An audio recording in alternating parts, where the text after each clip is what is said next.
Допустим, ваша посудомоечная машина отключается, выдает ошибку «нет слива воды», вода в ней остается, она ее не сливает, она ее не может слить. Какие причины могут быть здесь? Здесь, ну, как минимум их две. Может быть, этими двумя и ограничимся, скорее всего, их две. Первая проблема – это у вас засор, что-то попало вниз, бывают зубочистки попадают, бывают, мы даже там иголки находили, и такое бывает. Либо набивается мусор, пленка какая-то попадает на отверстие и, соответственно, закрывает собой, и вода не может выйти. Насос пытается ее качать, она не выходит. Вот. То есть первое, вам нужно посмотреть, открыть поддон посудомоечной машины и посмотреть, нет ли там посторонних предметов, нет ли там мусора, нет ли там ничего. Посмотреть очень хорошо, не просто так заглянул и все, а очень хорошо посмотрел, и обязательно чистить и мыть фильтры. Конечно, из-за этого будет не только вода сливаться, но и чище будет посуда, которая моется.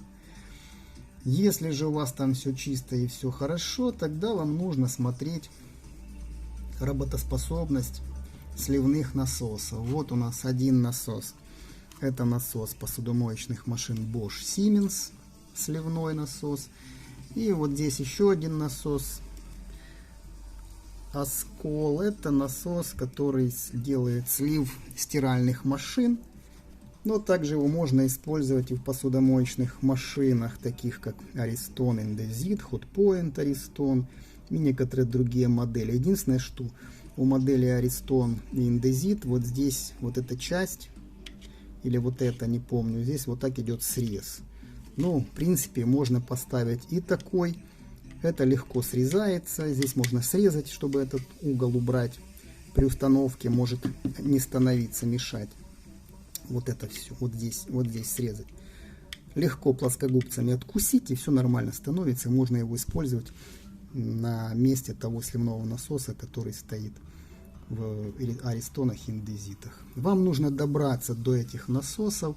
Если, допустим, у вас посудомоечная машина Bosch, вы можете даже ее не вынимать из проема, если она встраиваемая. Вам можно просто, вот представьте, вот эта посудомоечная машина Bosch, вот она перед вами стоит. Вот здесь внизу, под дверью, внизу, находится, на двух винтах крепится такая пластина металлическая. Вам нужно открутить эти два винта, снять эту металлическую пластину, и вот здесь, в этом месте, где-то внизу, если мы берем в уменьшенном виде посудомоечную машину, где-то вот в этом месте внизу стоит вот этот насос. Это для посудомоечных Bosch Siemens. Вот так где-то, вот так он стоит. Вот в таком положении. Снимается он, вы его прокручиваете. Прокручиваете. Почему? Он крепится на двух клипсах, на двух защелках. Прокручивать вам нужно его при съеме вот в эту сторону. Вот в эту сторону, потому что у нас здесь отверстие, оно будет выходить. Видите? Вот в эту сторону вы прокрутили и вынимаете. Вытащили, положили и смотрите в отверстие. В этом отверстии, возможно, что-то было, что может держать вращение нашего насоса и не давать ему слить воду. Многие умельцы туда, перед тем, как обычно хозяева, обычно это делают хозяева посудомоечных машин, если машина не сливает, они пытаются засыпать туда крот и ждут некоторое время, когда все там разъест. Но ничего там не разъедает, проблема усугубляется.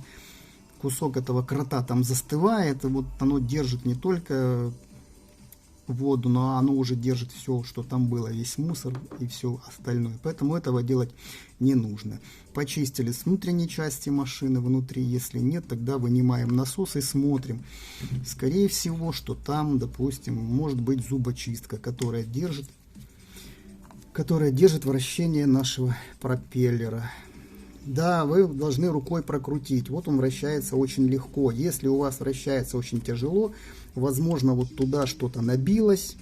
Если его можно как-то выковырять чем-нибудь, там иголкой или проволокой, то это хорошо. Если нет, то вам в любом случае придется заменить этот насос на новый. Вращаться должно легко. То же самое устанавливаете в обратном порядке. То есть, если вы снимали его, вращали вы его по часовой стрелке, ставите против часовой стрелки. Да, когда будете ставить, обязательно смажьте вот здесь мылом, жидким мылом каким-нибудь, чтобы у вас легко зашло. Тогда оно зайдет без перекосов. Перед тем, да, перед установкой отверстия, куда будете вставлять, протрите, промойте чем-нибудь, чтобы там крошек не было, ничего, чтобы не попало что-либо вот к этой резине и не появилось маленькое отверстие, с которого потом будет все подкапывать, и у вас машина будет выдавать ошибку переполнения поддона, вода в поддоне. Все, если у вас насос нормальный, вы прочистили, там действительно бывает стекло держит, бывают какие-то финики, косточки фиников и все остальное. Вы прочистили, у вас все прекрасно было, смазали вот эту резину мылом, вставили, оно зайдет как по мылу, защелкнули, запустили, посмотрели, вода должна сливаться. Если вода, да, еще тот момент перед разборкой, если вода не сливается, вы должны слышать определенный гул. Гул этот говорит о том, что у вас заблокирован сливной насос, он гудит, но не включается. Это говорит о том, что напряжение на него поступает, но он не может провернуться. Также еще причиной не слива воды могут быть шланги. Шланги, которые уходят в сливное отверстие. Нужно внимательно их просмотреть. Если есть соединения, стыки, разобрать, рассоединить, посмотреть, прочистить. И далее, если он идет в сифон, в подмойку, обязательно посмотрите сифон. Бывает сифон, он раздельный на две половины.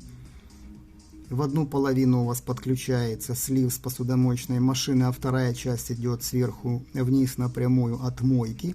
И вот в ту половину, куда подключается посудомоечная машина, та половина обычно забивается жиром очень сильно. То есть это тоже может быть причиной не слива. Вам нужно все это проверить. Вот. И обязательно, если она включается в сифон, который находится в сливе вашей мойки кухонной, вы подключили этот конец в сифон, а шланг нужно подвязать под самый верх мойки, потому что если клапан обратный не стоит в посудомоечной машине, и если у вас где-то что-то забивается или там стоит фильтрация воды, а уровень шланга лежит внизу, то все вот это может попадать в вашу посудомоечную машину и в ней появляться. Поэтому подвяжите шланг как можно выше, под самый верх вашей мойки, столешницы вверх, чтобы он уходил, а потом уже в сифон. То есть у вас будет гарантия, что если что-то забьется в вашей мойке, вода не пойдет в посудомоечную машину, ну и соответственно на пол не разольется. Так, это что касается слива. Больше как вроде как ничего. Если вы, допустим, у другой посудомоечной машины меняете насос, обычно он вот такой, очень похож. Единственное, что нужно будет вам где-то срез сделать, там увидите по старому насосу. В принципе, все то же самое. Единственное, что он у вас на винтах крепится. Все то же самое, только немножко другой насос. Но он может находиться у вас не внизу, как я показывал. Если касательно Bosch он находится внизу, то если это у нас Ariston Indesit, это у нас, скорее всего, правая стенка. Но может быть и вот с этой стороны он находится. К нему доступ может быть и здесь. Поэтому открываете стенки и смотрите, как вам ближе к нему подобраться. Ну, в принципе, все. Сопротивление, обмоток этих насосов. Давайте посмотрим на примере вот этого и глянем. Поставим в положение замера сопротивления 200 Ом.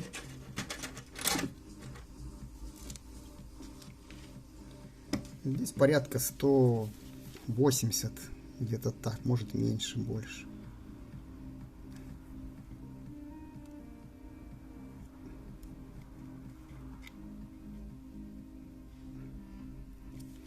Давайте дадим больше. Вот, я поставил на пределы 2 килоома. Давайте посмотрим. вот у него сопротивление катушки 253-252 Ома. По Бошу.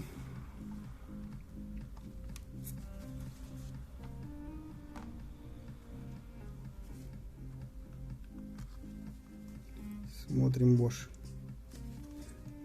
Туда не до... Так.